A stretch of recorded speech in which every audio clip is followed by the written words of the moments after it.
Making sound seem muffled and far away in Premiere Pro is easy, okay? Here's how you do it. I have this clip with this car and it doesn't work out great, okay? Let's just give it a quick listen.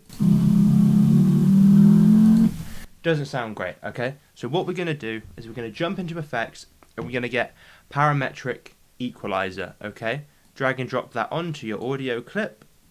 Then in your effects controls of that audio clip, you're going to find it under parametric equalizer, custom setup. You're going to press edit, and on your presets it's going to be default, but you want to change it to generic low pass, okay?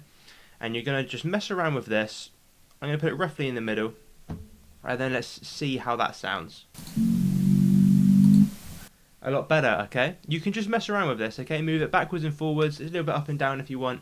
Just play around until you get the sound you like, but that is how you do it, okay? Thank you very much for watching. Have a great rest of your day.